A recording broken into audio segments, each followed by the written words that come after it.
there. Welcome back to the National Post Speakeasy. Today we have a special guest, NDP MP Nathan Cullen. Welcome. Thank you. I don't know how special he is, Yeah, but anyway. well, and special, I noticed we're at a speakeasy drinking coffee. Yeah, well, it's 2017. So. Oh, God. Let me just ask a couple of questions just about you. You've probably got the most horrific commute of any MP. I know you've got some horror stories about how that's gone in the middle of winter. And just one question I always wanted to ask is, why did you not run for leadership last time?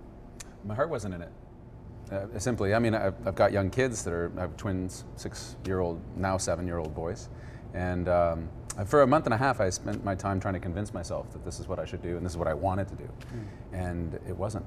So rather than fake it, I thought I'd be honest and say, no, thank you.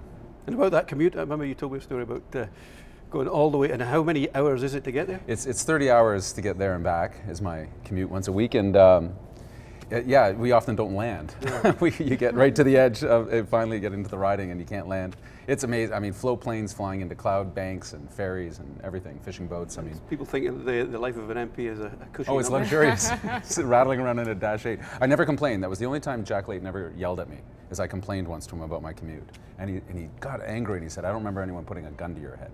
And I was like, "Whoa, Jack, I was just, just talking." And he said, no, never complain about this. So I try not to. So now the New Democrats have a new leader in Jagmeet Singh. It's an exciting time. Everyone's talking about it. Sockless. No socks. No socks. No socks. Shame. Is that by diktat? Nobody's allowed to wear socks? I have no socks on right now. God, I wish I had some socks on. It's a new NDP policy. Yeah, socks and a beard. Federal no sock policy.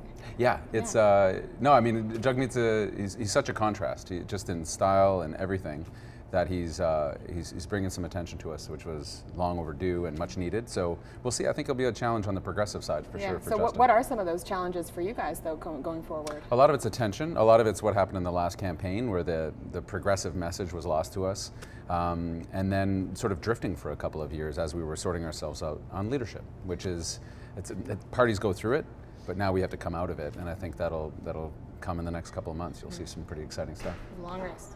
So the issue of the day, and you're at the middle of it because you're the ethics commissioner, the ethics critic, maybe one day ethics commissioner. You never know. Getting some practice. But is the Bill Morneau affair, and your letter to the ethics commissioner was very central to all this, and really the allegation is that somehow Bill Morneau has profited from this. Right. I've seen his returns. He's donated $5 million to charity already. He's going to donate another $5 million. He's paying capital gains tax. How's he profited? Well, it's from being in private life, advocating for something to happen, moving into public life, and then making it happen. The question is around motivation always, and is there a proper screen or a wall between what an elected person is doing and how that affects their personal life? I think this all started actually with Morneau not being totally truthful about what had happened to all those millions in shares. That I don't know about you, but I was under the impression that it was in a blind trust because everyone did that. Everyone said it, he didn't correct the record. That's right. And then we only found out because journalists, Doug and Doug, found the French Villa, found the shares that were still active, and it puts a cloud of suspicion over that question about motivation. Why are you doing this versus that? And it's created a problem for them, and there's a couple of ways out of it, I think. One is tell us what's in those other numbered companies and say you screwed up. Canadians are forgiving people, in my experience, but the Liberals just keep on digging in on this thing. And but in essence, though, it's political theatre. It's the smell of blood in the water, and you guys and the Conservatives are going after a man who, in my estimation, is an honourable, honest man who's made mistakes about how much he's revealed because of his pride. Well, he's made choices as well, right? That as long as you're maintaining control over shares and regulating an industry which you used to operate in and still operate in, it's a landmine field of conflicts of interest potential. And so the reason we have these rules is so that ministers make free and clear decisions that are not going to impact them. That's the reason Bill seems like a nice guy. This isn't a question about nice guys. The reason we have laws is not because there's nice people in the world. It's because people make mistakes, they make errors, and I think he made a series of errors and used what I think is a pretty technical loophole to allow himself to still control shares while being the Minister of Finance. So I think that's a mistake. What's that? Does he have to go? I can't tell yet. He's certainly wounded in terms of whether people can trust all of those decisions he's making.